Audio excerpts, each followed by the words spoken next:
Hello বন্ধুরা, কেমন আছেন আপনারা সবাই?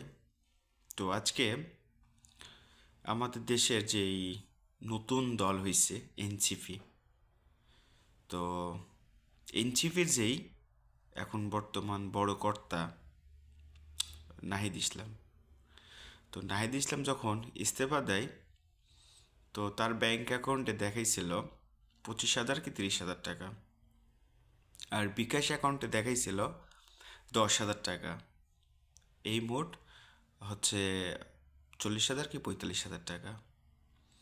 এই বাটপার এই টাকা দিয়েই চলতিছে, সে চলতেছে এবং তার দল চলতেছে। তাহলে আপনারা ভাবেন, এদের হাতে দেশ ভবিষ্যতে কি নিরাপত্তা এরা দিবে, কিভাবে চলবে, কিভাবে রক্ষা করবে এরা?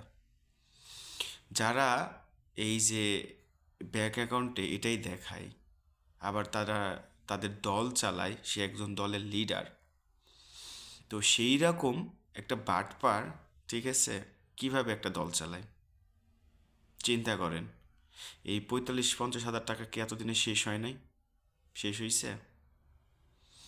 তো কি বলবো, আসলে আমাদের দেশের জনগণ আমরা কেউ সচেতন না।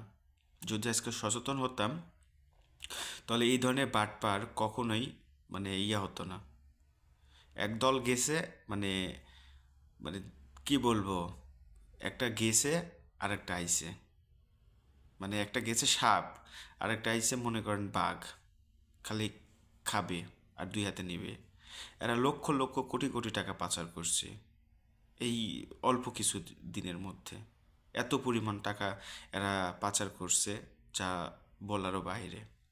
যা হাসিনা সরকার এই 16-18 বছরেও পারে নাই। এদের কাছ থেকেই রাজনীতি শিখতে হবে, এরা যেই শুরু করছে। তো এই বাটপারদের মানে কোনো সুযোগ নাই। এটা আমি আমার মতামত থেকে বলছি। এই বাটপারদের কোনো ক্ষমা নাই, কোনো মানে এরা কোথাও পালাইতে পারবে না, কোথাও না। যেই বাটপারেরা 45-50 হাজার টাকা দিয়ে বলে যে এটাই আমার ব্যাংক ব্যালেন্স, অথচ তার একটা দল চালায়, সে দলের হর্তাকর্তা। কিভাবে সম্ভব? আপনারাই বলেন, এটা সম্ভব?